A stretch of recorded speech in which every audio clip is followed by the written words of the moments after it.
Welcome, everyone, back to the School of Greatness podcast. Very excited about our guest. His name is Ryan Holiday. Ryan, good to see you, man. Thanks for having me. This is a step up from when I first did your webinar like 4 years ago. Where were we? What you've built is amazing. I mean, I think we just did it over Skype. Got you. Yeah. But what you've built has just been amazing. It's been fun, man. It's been a hell of a ride. I tell you what, doing quality work consistently for 4 years, every week, it does something. Well, I think that's the thing that a lot of people miss, right? Like they see like someone has a huge podcast or a best-selling book and they think like, okay, how do I get that right now? Yeah. Right. And so like they think it's like, okay, I need to spend this amount of money or I need to do this. And they don't realize that all those things were built iteratively. Time.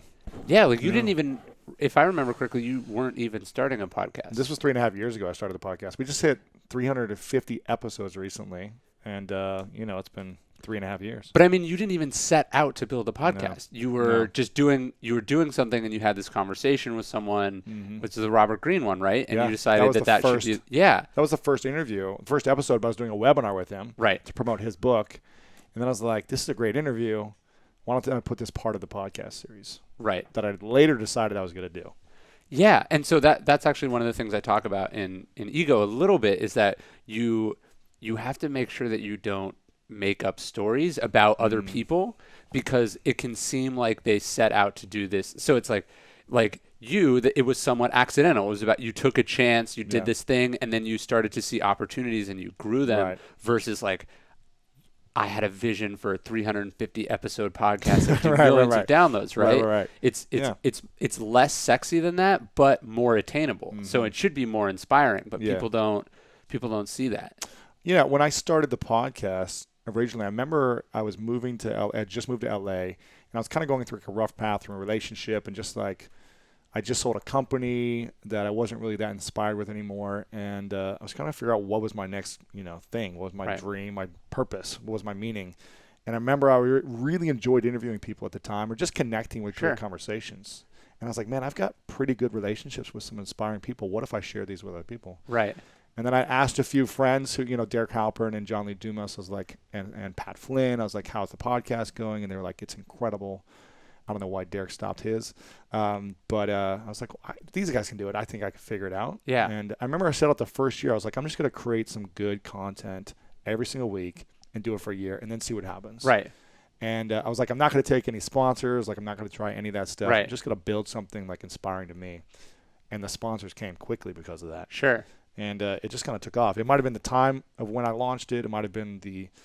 But it's not like podcasts were even new then. They'd been around for years. 6-7 years, at least some of them. Joe Rogan's been around for a long time. So I think what's also impressive about yours is how quickly you leveled up. Like I feel awkward being on this show, being like the least important person on it. And it's the same thing with Tim Ferriss's show where it's like... You've been on the show like 10 times, though. No, just twice. But it's like... Then it's like Arnold and all these other people. And you've had all these enormous celebrities, which you would have had, like if you had thought you could have had them on your show when you were doing your first episode, you would have been crazy. Yeah. But it was that you knew where you could grow it. It's like you did this thing, which gave you that opportunity, like that. Yeah, they all build on each other. And it was the vision was to be able to interview anyone I want. Sure. And that's still the vision. I can't do it yet. Right. It's still the goal. And, some of these interviews have taken a year to make happen of me following up and building relationship and donating to their foundations and whatever it takes. Right. It's like I want to be and building your numbers. Exactly. Having the platform big enough that they're like, okay, now it makes sense for me to come on and give you my time. Totally. So the goal is to keep getting bigger and of course. So that I can get anyone, so that everyone comes to me and says we need to get our message out there on the School of Greatness. Sure. That's the vision. Yeah. But it's been 3.5 years, and this is how long it's taken to get me to get to this point. Right. So we'll see how much longer it takes. Or there is no. It doesn't take a certain amount of time because there's no end point. That's true. I'm not looking to stop it anytime soon. Right. It's not like, if you get Oprah on, you're done. Although that would be a good note to go out on. Yeah. It's funny. I was on my buddy Rob Bell's podcast, and then the next interview he did was Oprah. Wow. So it's my name and then Oprah's name in the podcast stream. That's pretty good. Yeah, maybe they'll accidentally click you. It's close, right? Yeah, it's close. So, cool, man. Well, you got a new book out. It's called Ego is the Enemy. And I'm curious, why ego? Why this topic and why now? And I watched the video, which is really cool, the trailer. Oh, thank you. where you tell your whole story about it. But why ego? Why is this such an important topic to give 2 years of your life? Yeah. Writing, thinking, promoting, and then more, obviously. Yeah, that's a good question. I mean, so my last book was about external obstacles. Mm-hmm. Ooh. And I feel like ego is the biggest internal obstacle. Or we are in reality, the main thing that prevents people from being successful is not other people, it's not economic factors, it's themselves, right? Yeah. And the main things that tears down success is definitely ego. When we start to think we're better than we are, that we're more, we have it under control, that we don't need to work as hard. We know it all. Yeah, exactly. That's when we start to destroy what we've built, or when we fail and then we feel like we can never come back, or that everyone hates us, or all these things. So what is ego? What's the definition? So not Freudian ego, right? Not some complicated psychological definition. I'm using it in the very sort of common sense of like arrogance, entitlement, greed, selfishness, delusion. When you see someone who's incredibly talented, but they just can't get out of their own way, and they can't stop making enemies or causing problems for themselves. To me, that's the ego that I'm talking about. Get out of their own way to do what? Achieve something, or to make an impact, or yeah, like they're working so hard on some problem, they think about like someone like Kobe Bryant, incredibly talented, but he drives teammates away, right? And it's almost why can't he play? Why couldn't he play with other people, right? And could have won more championships with him, maybe. Totally. And at the same time, why couldn't Shaquille O'Neal play with Kobe Bryant? It was in both of their it was in both of their interests to get over whatever those differences were, but neither could do it. Why is it so hard for us to do that? I think it's a lot of things. I think, one, we don't know that it's there, right? I mean, the insidious part about ego is like we think we're doing everything right. It's the other person that's causing the problem. But I would say I think it feels like you're compromising on the most essential parts of you, right? Like you probably saw this with your book. When you let go of your ego. Yeah, like you get edits back from your editor. Right. And you're like, how dare you tell me about this, right? Yes. And in reality, they're just trying to help. You don't know me. Yeah, you don't know me. What? This is so wrong. How dare you? Right. So you get that reaction, and you feel like you're being attacked because ego is supposed to protect you, but really it's insulating you and blocking you from things that are actually good. So I think what ego is this. Cyril Connolly is one of my favorite writers. He was saying, ego, like cancer, is the overproduction of cells, right? And so ego is not, it's inherently a bad thing. It's that having too much of it is what creates. So I make the distinction between confidence, which is critical. Yes. Like you have to believe you can do stuff. You have to know that you put in the work. You have to know what you're good at. That's essential. But ego is past confidence. Ego is when you have confidence in things that you shouldn't be confident of, right? And so that's where you bite off more than you can chew. You say, screw them. I don't need them. I'm going to do this on my own. You say that everyone else is wrong. That is the problem. You isolate yourself. Totally. Yeah. And it's like the amount of there's this fascinating book about the history of Beanie Babies by Zach Bissonnette, and he like the famous moment in the Beanie Baby history is that he come up with this idea, and everyone's like, that's horrible, you cannot do this. The Beanie Baby idea. No, the Beanie Babies already existed. Okay. He had this like new one. I'm forgetting what it was, but his like assistant was like, do not announce this. Like, please do not do this. And he was like, I could put the Thai logo on manure and people would buy it. Oh my god! And of course they didn't, right? So it's like it's that, but we've all been there. It's like we feel like we know better because we're so good at what we've done, and people have been wrong before. Like everyone told you all the things that you couldn't do, so and they were wrong. Yeah, and then now you think you have to prove everyone wrong all the time. But the reality is they're not wrong all the time. Sometimes they're right, and so. Balance and confidence is about knowing when to listen and when to respectfully not listen. That's a challenge. It's so hard. I mean, but also look at the examples of, the Muhammad Ali or Mayweather approach where it's over the top ego, and they were and are the greatest essentially in one thing that they do. Yeah. Well, there's that line from Muhammad Ali. He says it's like it's hard to be humble when you're as great as I am, which is true. But I think you can actually take that quote in a way he didn't mean, which is yes, it is hard. That's why you have to work harder because to be gracious and have humility and to be just a good person. Yeah. But also, I feel like the trajectory of every single boxer ever is they become the greatest, and then they underestimate an opponent and they fall.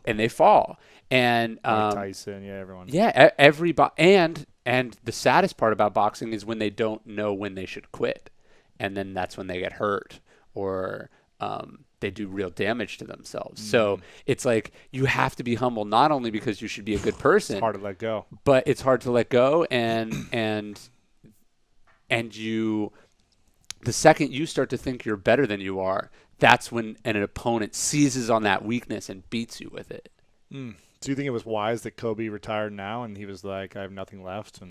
I mean, I think so. I think Jason Whitlock is right when he was saying that the sad part about the Kobe story is that he left the franchise in ruins, right? Like, it's not like he didn't, if he left earlier or if he'd been able to left on top or he'd been able to help build a team that could survive after he left. And you could argue that's not his job, but you know, the Lakers are not going to be good for the Clippers are better than the Lakers now.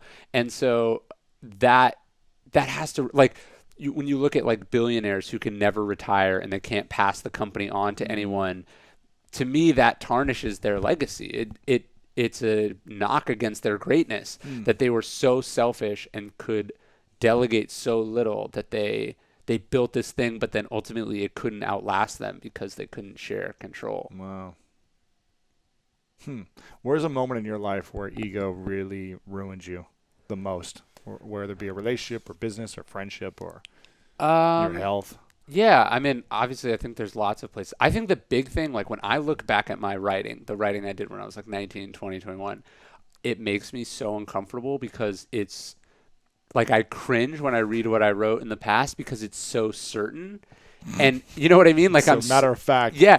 And it's like you realize at 19 that you really didn't know anything about anything. And so I think like what I say in the book is that ego is different at every phase in your life. But I think it's most embarrassing when you're young and you act like you know way more than you do, and like every cocky guy. Yeah, you simplify really complex things, and you feel like, you know, like as you become more successful and you meet other successful people, and maybe you even meet people that you've like read about in the news that you've made like snap judgments about, you realize like, oh, like, you know, it's more complicated than I thought, or they're actually a good person, or they have multiple sides to them, or that this issue, there really is no like black and white to it, you know? And I think when I look back, like, I wonder all the things that I missed or that I didn't pick up on or that I couldn't have learned because I thought I already knew. Like there's this Epictetus quote. He's a famous Stoic, and he says, one cannot learn that which they think they already know. And I think my youth, and maybe yours is the same way, but definitely for a lot of people, is defined by thinking we already know everything. Right. And that's when we should be learning the most. Yeah. Interesting. What's a specific example you have where you feel like, wow, this really, this ego consumed me so much that I just destructed some part of me, or a relationship, or like your life changed because of this experience? Well, so one of the things I talk about in the book a little bit, I call them these sort of Fight Club moments, and then these moments where like you just get destroyed, and you have to like look at yourself and who you were. And I remember I worked for Tucker Max when I was in college, and I made some, like, we were talking about something. We had this like message board where we were talking about something, and I made some smart ass comment. Chat. Yeah, like we were chatting on this message board, like all the employees that worked for his company, and we were like chatting about some like throwaway thing. And I was acting like I knew what I was talking about, and I didn't. And he just like tore me a new one, just like so bad, like in front of everyone. In the chat, in front of yes. In front of all the other employees. Wow. And I had a panic attack. Like I had to go to the hospital. And like in retrospect, I don't think it was good leadership on his part. Like I don't think, like I wouldn't do that. I would never publicly eviscerate someone. But there are those moments where you're like, wait, what was I like, why did I think that I needed to even be involved in this conversation? Like, I remember another one. I worked not far from here in Beverly Hills at this talent management agency, and we had some big meeting, and a bunch of people were talking, and I was like the assistant who was like supposed to sort of like sit on the side. And I remember like they were talking about something that I kind of knew about, and I like interrupted and I said something. And then after, my boss was like, why did you say that? He was like, did you say it because you had something to say, or you just wanted people to like acknowledge you existed? He's like, did that really needed to be said, or you just wanted to say something? And I was like, fuck, you're totally right. Like, that had no purpose whatsoever except for my own ego. And those are like, those are the moments where important people don't give you a second chance. They're like, okay, that kid, he doesn't know what he's talking about, or like, don't invite him to any more meetings. Right. And I obviously I didn't like ruin anything for myself, but you realize just the wrong remark at the wrong time can be the end, or you treat the wrong person the wrong way, and that's the end for you. Sure. When is confidence cross the line into ego? Because you've got to be confident in your work and your skills and your ability when you go into a job interview, when you go into playing a big game in sports, your relationship. If you don't have confidence, people aren't going to want to keep you around. Yes. In any area of your life after a certain time. They're like, okay, it's time to believe in yourself. Yes. So what is the difference between believing yourself with 100% certainty that I'm going to win this game and give my all to you're just a cocky, egotistical maniac? Right. No, that's a good point. I mean, so I think Aristotle says that it's a spectrum. So like he would say like courage he would say like recklessness and cowardice are the extremes, and like courage is in the middle, right? Or it's above, so it's like a triangle. And I think it's like that. So confidence, like ego is, I'm the greatest who ever lived. I'm perfect. I've got it all handled. Nobody knows better than flaws, me. Yeah. And then like, I'm worthless. I don't know anything. Why would anyone listen to me? Those are, in a weird way, those are both sort of self-absorbed positions, right? You're just thinking about yourself. Denial on the either end, right? Yeah. And you're just over here, you're just not thinking well of yourself. And over here, you're thinking too well of yourself. So confidence is in the middle. But I think it's interesting, like confidence has to be based, Frank Shamrock, he's an MMA fighter. He was saying like, confidence is earned, right? And that's if your confidence is on, I did the work, or that I'm a fast learner, or that I'm a fast learner, so I'm going to be able to figure this out, or like, I studied harder than anyone else, or, I know I can do this because like,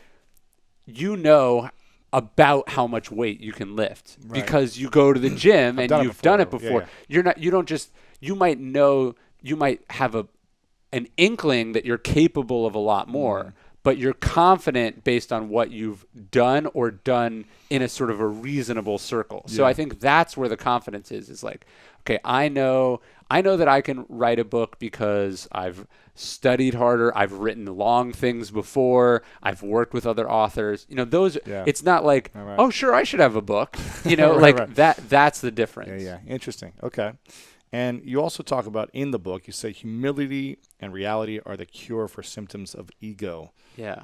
Why is that? What do you mean by that? Well, so if ego is being confident in things that you shouldn't be confident in, reality is like, oh, wait, okay, I got too far over my skis. You know what I mean? Like I went too far in the other direction. I needed like a little bit of a wake up call. And so sometimes that's why failure can be good, or not catastrophic failure, but like little things, right? Like you're confident. So, you put something out there and someone's like, hey, this is wrong for the following reasons. You got to listen to that stuff, or you keep investing and you go further and further. And then when you do fall and when you do fail, it's like really painful. Yeah. Interesting. So I think you got to cultivate people around you who are not afraid to tell you the truth. That's the hard part, is like, I mean, especially as you become successful, I'm sure you've seen this. I think you've got to be willing to have people tell you the truth. Yes. Because most people don't want to hear the truth. Yes. Right. Even if they say it, they're like, they don't want to hear it, right? Right. You have to make sure you don't punish people for telling you the truth, like by not talking to them or fighting them. Even if you disagree, you have to hear them. But it's like you can realize like, man, I only talk to people who worked for me today, right? Like who are in some sense not super motivated to tell me the truth. Like Right. I've been around a lot of really, really successful, wealthy people, and you realize like, if I were to tell this person, like the only way I could deliver the truth to this person would be like a kamikaze mission. Like we would not be friends after. Right. They've gotten so far that like I'm gonna have to go in and say all this unpleasant stuff, and that's gonna be the end of it. And then you realize like, and then you usually don't do it, right? Like, you know, it's like if I'd gotten to a point where like you followed me on social media and you thought I would like, you know what my life is like, but the pictures I was posting were not at all representative. You knew maybe I was inflating numbers about what I've done, or like, you know, look at this photo with me and this celebrity, but you knew like I paid to meet that person, you know, all the things. And like you might go like, you might know like, hey, Ryan, like you might want to say like, hey, Ryan, like people are starting to think you're full of it. Like you're not coming real. off well. You should change. But like you might not do it because you would be worried that I'm gonna shoot the messenger essentially, right? And so that's the difficult thing is like if you don't have that realism in your life and you don't cultivate it, you're not checking in all the time. You get to a point where it's like people realize that it's not in their interest to tell you the truth. What's a good way to approach someone that you want to tell the truth to who has an overwhelming sense of ego or they don't have reality? Yeah, how do you approach that person? First off, I would say that it's weird, but actually you can, if everyone else is lying, like if everyone else in that organization is not telling the truth, oftentimes being the person that tells the uncomfortable truths is a position of power, right? Because you're the only one that's not like everyone else. They'll start to trust your opinion more. And I think so. The big thing I found is that it's not about showing that you're smarter, and it's not about making them feel stupid. It's often, I find it's, hey, here's my opinion about this thing. Like let's say someone's making some important business decision, and you think they're making the wrong decision. You say, look, I think this is the wrong decision for these reasons. But you're the boss, so you've got to make the call. And then whatever they decide, if they decide not to go with you, you still have to support them in whatever they're doing. Right. And then you have to let the results speak for themselves. Because if they're not insane, they'll remember, hey, Lewis told me when I was thinking about, like, hey, I was thinking about, you know, investing in this company, and Lewis said that's a bad idea, and I did it anyway, and then I lost all my money. Right. As long as you weren't a jerk to them and you didn't rub it in along the way, and then, you know, I like to even pretend that I didn't do, like I not only don't want to do I told you so, I want to like, well, your ego wants to say that. Sure. Yeah, but I'm saying like politically and relationship wise, you not only don't say told you so, you don't even mention it, right? Let it go. Let it go, and let them remember, hey, at that critical moment, Lewis was right, and he was big enough about being right that he didn't rub it in. He's the kind of person that I should go to for advice in the future, or he's a voice that I know is reasonable, and speaking the truth and not selfish and just not about him. It's about the truth. Yeah. Here's something. You say that most people say find your passion and follow it, but you say don't be passionate. Why is that? Well, I think passion is dangerous, right? So throughout philosophy, especially in Stoic philosophy, they warn against the passions like lust, greed, anger, fear. Historically, passion has meant extreme emotions. Yes. And so I tend to gravitate towards that definition. But I think purpose is better than passion, right? Because passion it's like a mission. Yeah, passion is like, I like this, it feels good, I want to do this. Purpose is, here's what I'm trying to accomplish, here's why it's important, and I'm not going to stop until it's done. Like, who would you rather have work for you? The guy that just really loves writing, or the person who's like trying to write for a reason, you know? Yeah. And so that passion can be blinding, and it can get you like, it's not enough just to love something, or else everyone would do what they love. You also have to be good at it, and you also have to know how to make smart decisions and how to plan. Is it possible for us to always have a purpose? What do you mean? I mean, a lot of people, I think, don't know what their purpose is. Sure. They don't know how to discover it. They don't even know what they're passionate about. So how do you find a purpose, in period? How do you even go about saying, oh, this is my purpose at this point in my life? Yeah, well, I think one of the reasons that people like to say find your passion is that it sounds really smart, and you don't, like, no one's like, okay, then what, right? Like, it's just, it's just like, it's like, do what you love, you know, okay, then how? You know, so when I'm saying purpose, I think it's about defining your goals, defining what the life you're trying to build is, and having a real model for what you're doing. Yeah. And for me, I've tried to be very clear about what I'm trying to accomplish to myself, so that I'm not getting distracted by all these. Like, I like to do lots of things. Me too. But you got to pick one to really get good at it, you know? And it's like, if you're doing this thing because it means something to you and you know exactly what success looks like for you, it's nice because then you're not as distracted by the fact that so-and-so is posting photos of them surrounded by $100 bills on Instagram or on a yacht in Ibiza or whatever. You know, you want to make sure that you're not comparing yourself to other people. You want to compare yourself against the progress you've made for whatever your purpose is. Most people never do that. That's the best way to compare yourself, as to how far you've come or what you've created, as opposed to what everyone else has created around you. Well, you probably learned that in sports, right? Where it's like, it's not about what other players are doing. It's about whatever you're capable of. The previous game or the previous week or what we've done. Yeah. Right. Getting closer to our goal or to our vision. Yeah, because, like, look, some people are freaks. You know what I mean? Like, some people are just way better than you, and they're always going to be better than you, and they're not going to have to work as hard as you. So it's like, if you're comparing yourself to them or just mimicking them, that's not the right approach. But everyone has their demons in battles. Of course. It doesn't matter if they're like the richest person or the most successful or the most good looking or the most athletic. There's some battle I feel like we're always facing. Yeah. It's hard to just be like, I've got it all figured out in all areas of my life. I don't know. Have you met anyone who's just like, everything's figured out? Like, well, I don't have any challenges. I would say the people who you feel like have it most figured out are probably struggling the deepest. The most. There's this James Baldwin has his father was sort of like an abusive bad person. Not a bad person. He didn't have a great father. Mm-hmm. And I remember I was reading one of his essays, and he quoted the eulogy that his pastor gave his father. And the pastor said, "Thou knowest the man, thou knowest not his wrestling."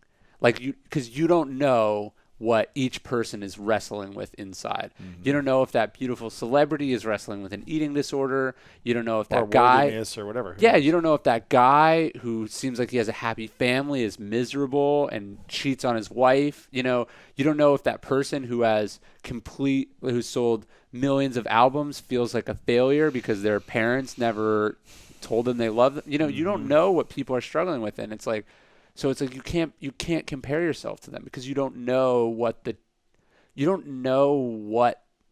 they have. You don't know what they have. You don't know what it costs them. Do you know what I mean? You don't know what's inside. Yeah. Why do you think we have so many obstacles as humans in life? Well, I mean, look, the world is indifferent to you and I, right? Like, the world is not, oh, Lewis wants to be a professional baseball player. Like, how do I make that happen? You know, like, or, you know, Ryan wants to be an Olympic skier. How can I make that happen? Right? Like, the world is not only indifferent to, like, our personal goals. Like, the world doesn't even care about the human race, right? Like, we could all be wiped out by, like, a volcano tomorrow, right? So it's that we are a very small piece of, like, a complex universe, and the result is that things don't go the way we want them to go. So I think those are the external obstacles.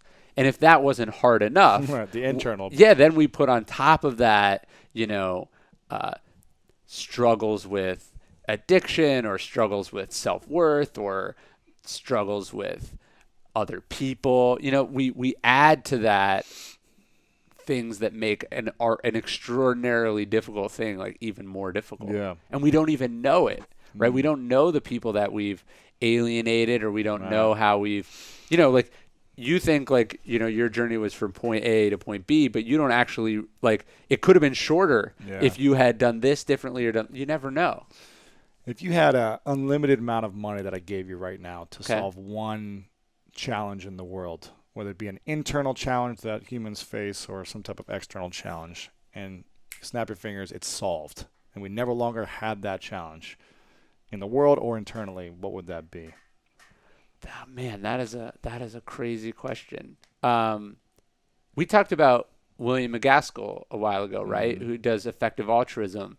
And I think what's interesting about his work is he's saying is like, we all try to pick causes that are like close to us, right? It's like, I like reading. So like you would think like, I would go like, well, how can I, give money to a charity that helps kids read? And that's like a good cause. But what we never think is like, there are millions of people who are just flat out starving or dying of some disease. So I feel like if you give me an unlimited amount of money, the rational thing to do would be to say, okay, what would help objectively save the most amount of lives, right? Like there's people out there, and I think these are real heroes, who go like, okay, I work on Wall Street, I make $500,000 a year, I only need $70,000 to live. I'm going to give the rest of that money to a charity, and I'm going to save 30,000 people a year. Or like people do that. And that's like, to me, that's like real heroism, because in a weird way, it's taking the ego out of it. It's not like, I would love to see my name on the side of a library at Harvard, or I would love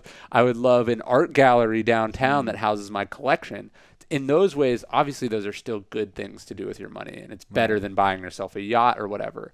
But it is ego, right? Like, doesn't he talk about actually putting your name out there when making the donations, though? Doesn't he say that? Like, you should not make it anonymous in order to inspire others to come I think he's saying that. Like that. Yeah, I think he does. But you shouldn't try to be Donald Trump with your name everywhere. Yes, but it's not like people go, it's like, oh, some guy just gave like $100 million to Central Park, right? Some big hedge fund manager in New York. And it's like, Central Park is one of the wealthiest, most protected, like, best parks in the world. It doesn't need $100 million. Like, nothing bad is happening to Whereas Central Mark Park. Zuckerberg gave it to like the school system in New Jersey or something, right? Yes. $100 million to schools. you want to do the math on like what is actually going to help objectively the most amount of people.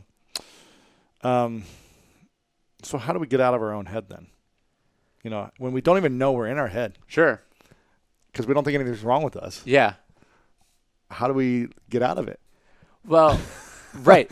Well, and it's interesting because being in your head can be really great and really miserable at the same time. Anne Lamott, she wrote this amazing book called Bird by Bird. And she talks about, she says, in every writer's head, they're listening to this radio station called KFKD. So K-fucked. And in one ear, it's saying, like, you're the best, you're amazing. It's like, she's like, it's blaring rap music about how awesome you are. And in the other, it's like playing like the saddest, most depressing songs about how worthless you are. So you want to get out of your own head because as nice as the good one feels, the bad one is terrible. To me, I would say, like, you're not far from Runyon Canyon. When you walk up that canyon, or you're in the wilderness, or you're standing next to the ocean, and you're just experiencing the present moment, you're not thinking about how amazing you are, and you're not thinking about how worthless you are either. So to me, I think nature's a big one. I think asking yourself questions, like in a weird way, it's sort of kind of going back in your head to get out of your head. But I think asking yourself tough questions, like, who am I? What kind of person do I want to be? Is this the right thing to do? Pausing for a second instead of just reacting emotionally all the time is a way to kind of get out of that self-absorbed cycle. Right. You said that though we think big, we must act and live small in order to accomplish what we seek. Why live small? Isn't that almost exactly what we're talking about with your podcast, though? It's like small steps every day. Yeah.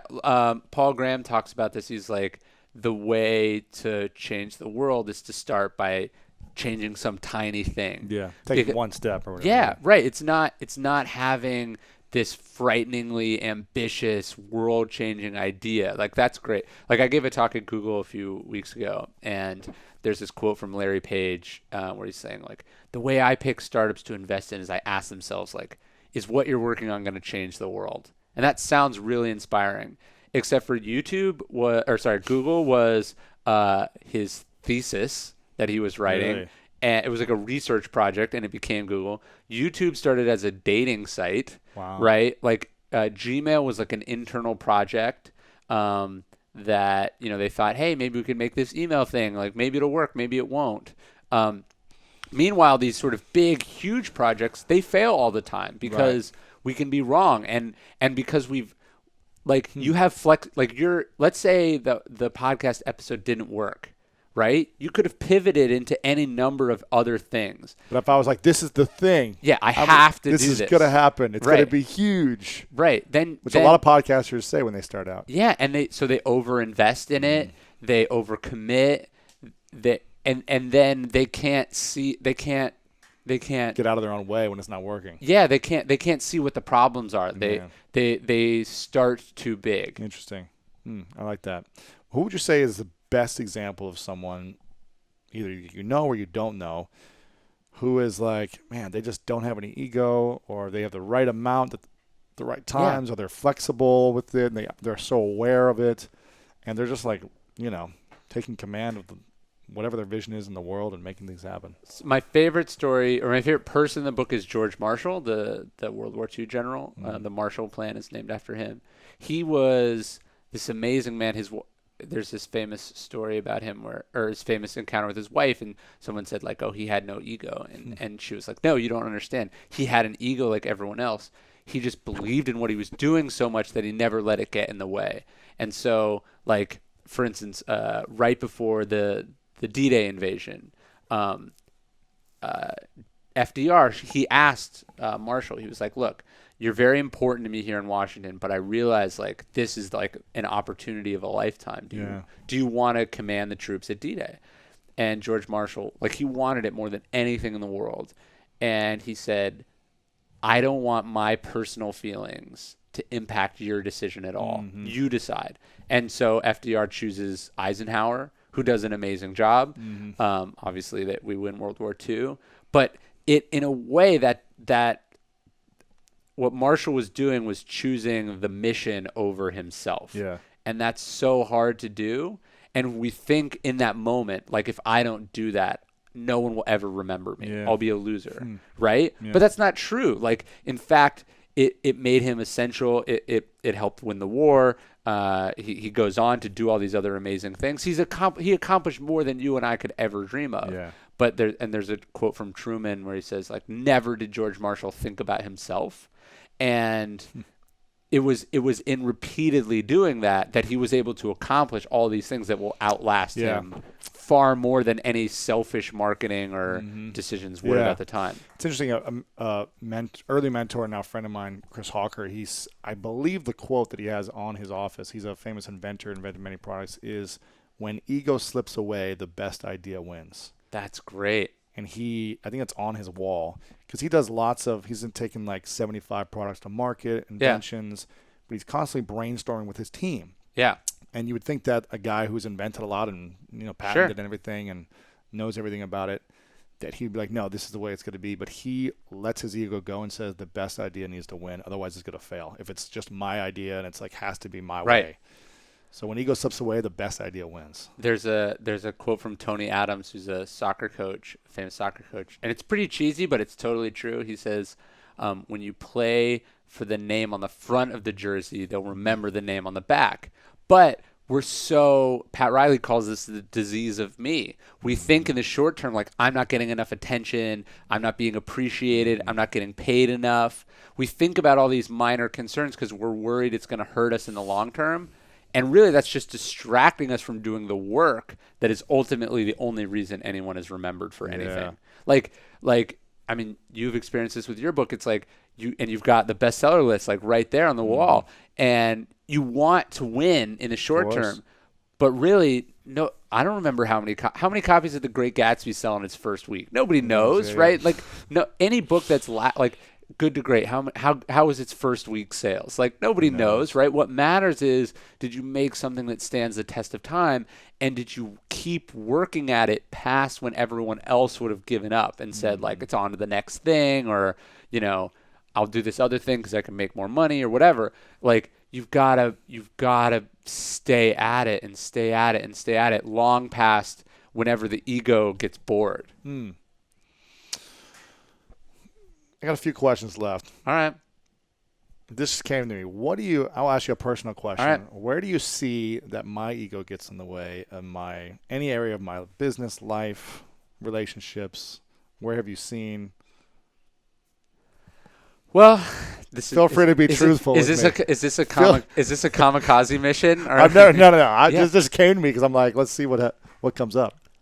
I'll give you a good one. I don't know if this is necessarily ego, but this is going to sound weird. So I was really interested in Brazilian Jiu-Jitsu for a while. I've stopped doing it, so I don't want to act like I'm some genius about it. Yeah, but I remember I was talking to, I guess, my professor or whatever you call them, and he was saying what happens for big guys is that they don't get as good at the fundamentals and the skills because they can just put weight on people. Like they could beat someone like you could beat me with strength. Yeah, with strength, and you wouldn't learn the skills. I would say you have some things going for you that not everyone in the writing and podcasting spaces, which is you're handsome, you're tall, you're very charismatic, right? And so I think we all have strengths, and those strengths sometimes compensate for weaknesses. So like, I think maybe I'm not saying it is a problem for you, but it could be, which is you can get used to skating by on those things, right, and then the substance can start to suffer. And so you always want to be the harshest critic of your own work, right? Like, is this good enough? Am I saying something new enough? Is this original enough? And am I pushing myself to be real and vulnerable and honest? Like when James Altucher says you got to say the thing that you're afraid to say, no one else can hold you to that standard. Like no one else can be like, oh, you're afraid to say that, because only you know what you're afraid of, right? Yeah. And so in the sense that, like, as a writer, I have to work harder than you, right? Because I don't have some of the things that you have. Right. You want to make sure that you're holding yourself to those things, even though you don't need to. Right. Yeah. Okay. I like that. That's good. Do I have to leave now? No. It's time to beat you up. No, I'm just kidding. Interesting. What is your biggest fear? As a human being, or? Yeah.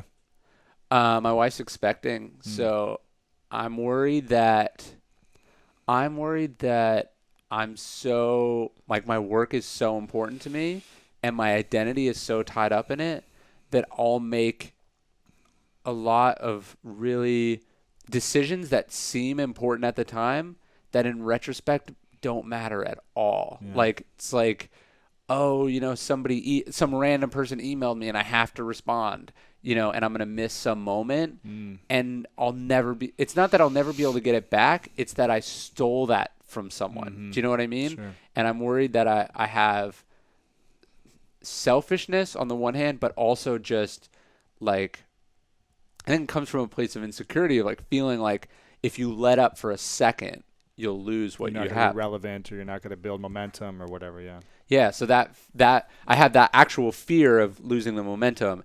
And then I have a fear on top of that fear that in giving into it, I'll do something that will hurt other people. Like, it's like I can choose to live with whatever fears I want, but I've made a decision now to have a kid, and that is, they didn't sign up for that. Yeah. Do you know what I mean? Yeah. Interesting. And what do you feel like your purpose is right now?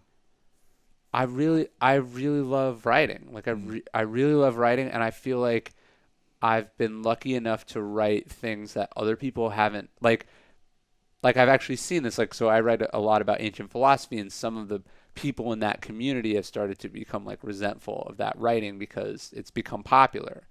And so on one hand, the egotistical reaction is just like academic anymore or whatever. Yeah. Yeah. And you know what it is, like, people, when you start to become successful, people resent you for that success. And so on the one hand, the egotistical reaction is just to dismiss that and be like, they're haters, don't listen. But it's like, oh, actually, like, of all the people who get to talk about this, like I'm the one, right? And I think my purpose is that I have the ability to talk about this stuff at a scale that other people haven't been able to get, and now I have to make sure that I'm doing that well, and that I'm working hard, and that I'm producing things that matter. If you could achieve anything you wanted to achieve, what would you want? I don't think there's anything, and I hope this doesn't sound weird, but like there's nothing that like there's like starting from about when I was like 19 or 20 years old, I really wanted to be a writer, and I wanted to write books. Why? And I don't know, I thought that people, because I love books, and I love. Did your parents give you books as a kid? Did you? They did not like good books, but you know what I mean? Like I was always reading, but they were like adventure novels. Mm-hmm. So like they instilled to me the joy of reading, but not the right direction yet. Mm-hmm. That came from mentors. But I just the idea that you get to research and teach people and talk about these things for a living is like amazing to me. Yeah. And it's this tradition that goes back literally thousands of years. Yeah. Like that has a lot of meaning to me. And so I kind of forget the question, but or the achievement you. Oh, so like I think one of the hard things about life is that do you get people go like, so what's next? All the time. And all the time. And if you're like, no, this, like that. I would say this is what's now. Yeah, when I'm talking about this. That's a great answer. I say this right now is what I'm working on next. Yeah, and like I think, but the pressure is that you should say, well, and now I'm gonna become a billionaire. Right. The next bigger thing. Yes. Yeah. And I think that puts people on a path that eventually makes them very unhappy because like this is what I wanted to do.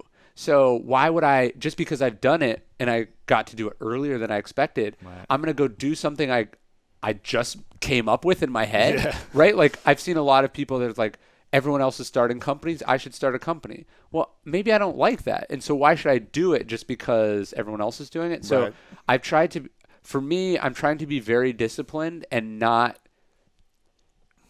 people will I think the myth is that opportunities are hard to come by, and they are early on, but then you get a lot of them and you have to learn which ones to say no to. Yeah. It's really challenging. I want to say yes to it all. Of course. And like the reason you are successful is because at some point in your life you said yes to everything. Right. And then I learned how to say no to everything. Yeah. Jonathan Bader, he wrote this book called Life is Sport. He's the team psychologist for the Mets. I told you about him. He was telling me this thing. He was like, in the Dominican Republic, they have this saying, and I forget what it is in Spanish, but it's, you don't walk off the island, right? You have to hit your way off the island. So you have to swing at every pitch. But as you become more successful, like he's saying, then what happens is these guys, they come to the major leagues, and now all of a sudden they have to choose which pitches to swing. If they swing at everything, they're not any, like, pitchers know. They strike them out. They strike them out, and then they hurt the whole team.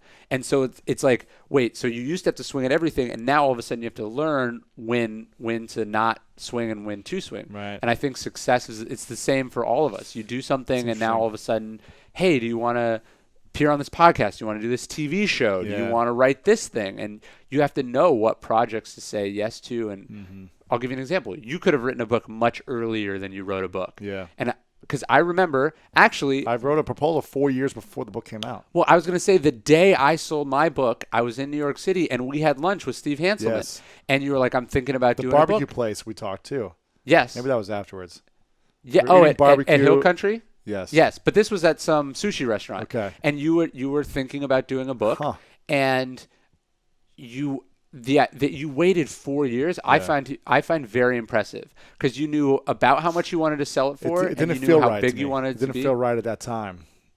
But that's one of the hardest things in the world. You turned down, although you didn't really have offers because you didn't go out with it. But like you could have made six figures and then more in six figures until you by having discipline, you made the most money and you wrote the best book you could have written. Yeah. I had a whole nother book proposal that was more about like business and lifestyle. And I was just like, we wrote the whole thing. And Steve was like, all right, let's go shopping around. I was like, the last minute, I was like, this doesn't feel right to me. And I remember being so terrified to tell him because like, we just spent 2 years on this. Right. You know? Yeah. And it's like he's pressuring. I mean, Steve's great. He's done, Right. would never pressure anyone, but he has a real interest being your agent to go out, and you have to say, actually, this isn't right. Right. Or people go, well, this person offered me 10% more money, but it's like they don't believe in what you're doing at all. Yeah. So are you gonna jeopardize everything that you're working for to make 10% more in the short term? Yeah. Or do you have the discipline not to swing at that pitch? And wait a whole college experience until you come out with it. I mean, 4 years is It's so a long long. time, man. So it's a long time, man. Yeah, and it was worth it, though. But and this is why you can't compare yourself to other people. How many people came out with books that you knew in that 4-year period? A lot of people, man. And that if you don't have confidence and you don't have a belief in what you're doing, that's where you doubt yourself, and that's where you go, fine, I'll just copy them. Right. And then it's just an average piece of work. It won't last. Yeah, exactly. Who was more influential to you growing up, your mom or your dad?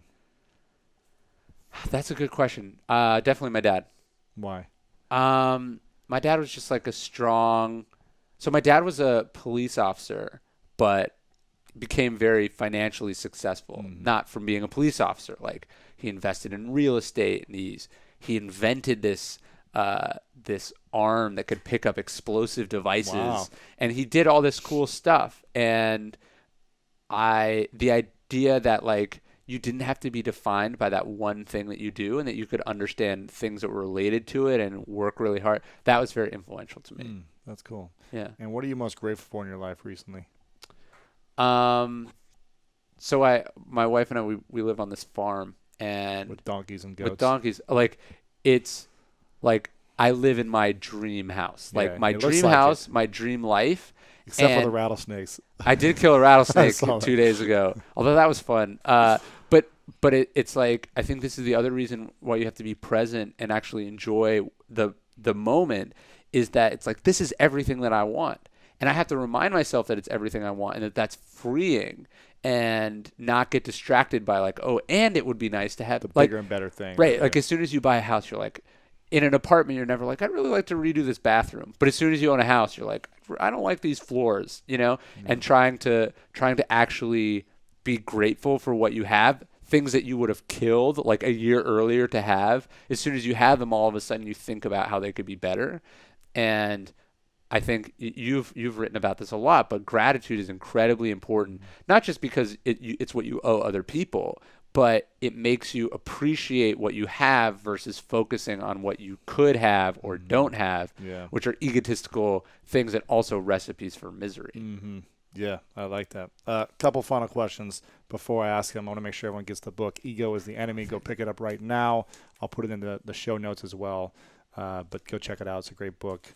It's a short read, too, compared to most big books. It's a smaller book, but it's a lot of great information there. You asked very moving questions. You asked me one. You said something like, is it better to be smart or kind? Was that the question? Was this the last time? Yeah, this is the first time. You asked me something like that, and I just thought it was an amazing question. I think about it a lot. Really? Is it better to be smart or kind? It's definitely better to be kind, I think. You think? I mean, yeah. It's one is more rare. One is more rare. Yeah. Kind is more rare? I would say kind is more rare. Really? Yeah. Think people aren't kind? Yeah, I think so. There's lots of smart people. Would the world be better with more smart people or more kind people? I think kind. Probably, yeah. I think so. I mean, the wars that are happening are based on people who think they're smart.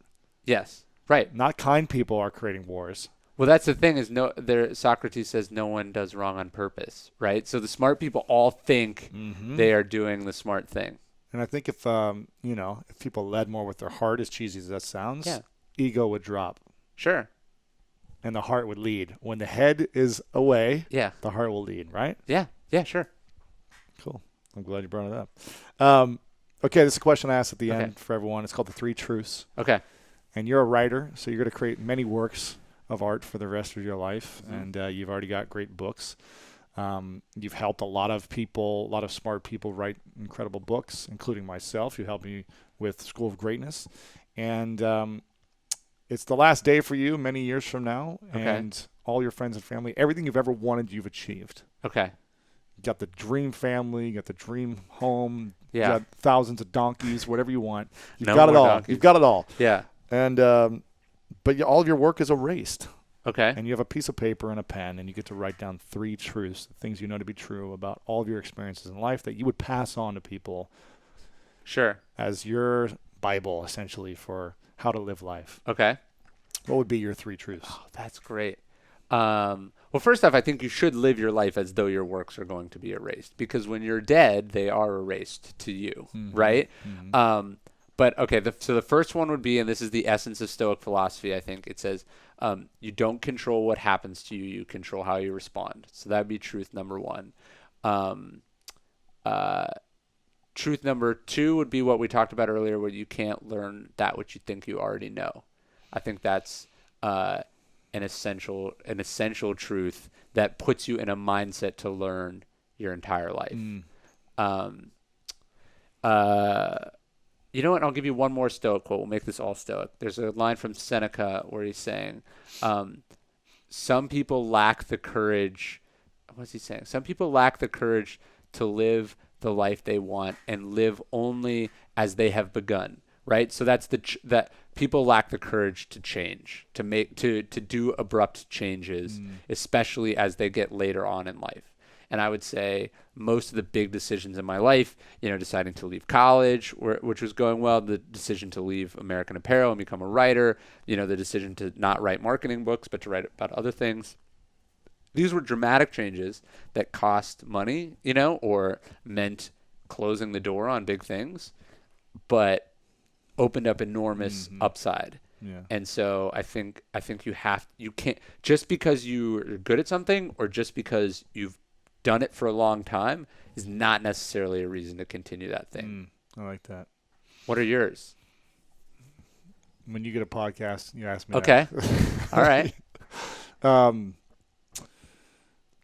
I've actually said them on here before, so I'll have to go back and let you know what I said. But what do you think the world needs more of?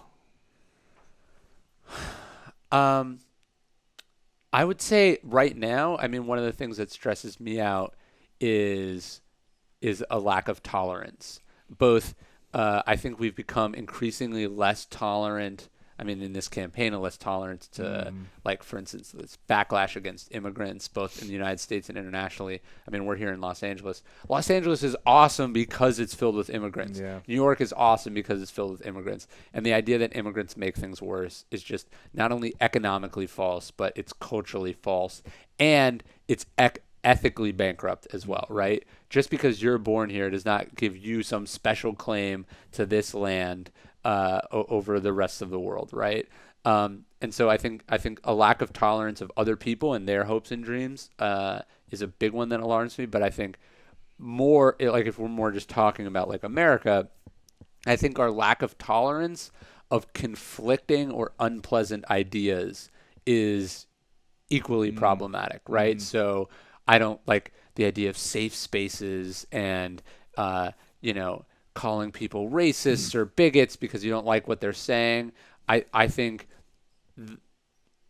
you need to get to a point where you can deal with uncomfortable, unpleasant truths. There's a line from Epictetus where he says, when you're offended, your mind is complicit in the offense, right? So if you say something mean to me, I choose whether I'm mad. Like, I choose whether that offends me or whether I'm going to hold it against you, right? That part is on me. And so I think we need to become tolerant of unpleasant ideas, incorrect ideas, poorly articulated ideas, because life is too short to be outraged about things, especially things that people have just said. Like, I'd rather we focus on what people do. I like that. Is it more important to do or be? There's actually, I think I know the question you're saying, and I would say it's more important to be, like, to be true to what you're saying than, to sort of be a good person rather than, but I have a chapter in the book. There's this famous speech from John Boyd, and he would say this to every one of his young proteges. He would say, "To do or to be." It was called his "To do or to be" speech. And basically, what he was saying is that being promoted and rising to responsibility and power and being recognized is not the same and is not as important as doing great work and affecting change behind the scenes. So it's like we become so obsessed with, being promoted or being recognized or getting credit. Yes. Right. It's like people would rather be a bestseller than write an amazing book. Right. And that is totally wrong. So many people do that. They hack the system to just buy their way on. Absolutely. And that, so it's do you want, like, just because the rules are crooked, and they are, for the bestseller list, they're crooked as hell. They're worthless. But people spend hours and hours and hundreds of thousands of dollars trying to game that system instead of spending that time making something that transcends that system and will outlast it and matter. So I think in John Boyd, when he's saying to do or to be, he's saying doing is more important than whether you get the credit for it or not. Yes. Gotcha.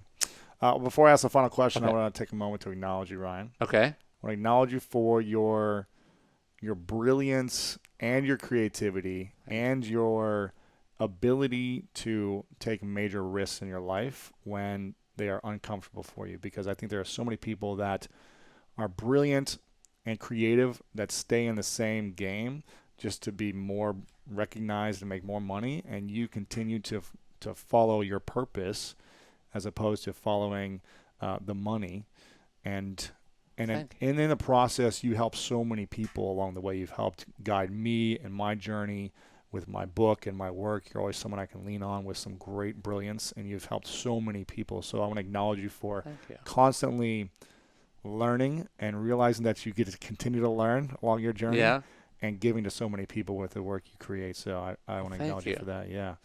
And the final question I have is, what's your definition of greatness? I'm trying to remember what I said last time. No. So I can not say that. I think the definition of greatness is fulfilling whatever potential you have, and then some. Right. So it's not just it's that, like, because people in your life, they see you and they recognize that you've got some potential, and they sort of you have a sense of where someone's going to go almost better than they do. Right. But then I think true greatness is the, wow, where did that come from? Like, little element right on top, right? Like, everyone knew Michael Jordan was a great basketball player, but that game where he had the flu and he could barely stand up, that's like where is that? Do you know what I mean? Mm-hmm. And I love stories like that. Yeah. There you go. Ryan Holiday. Thanks for coming on, man. Appreciate it. Yeah. Hey guys, Lewis Howes here, and thanks so much for checking out this video and this interview. I hope you loved it. If you did, make sure to leave a comment below and share this with your friends. Also, I've got a huge announcement. The Summit of Greatness is coming very soon. If you love the School of Greatness podcast, if you love these interviews and you want more, you want to connect with some of these speakers in person, you want to connect with me and other people just like you who watch and listen to these interviews, then make sure to sign up for the Summit of Greatness. Go to summitofgreatness.com to learn more. You can check out more about the video that we created for the summit. There's a link in the description below as well. It's summitofgreatness.com. Check it out right now. I hope to see you there. And again, thanks so much for watching this video.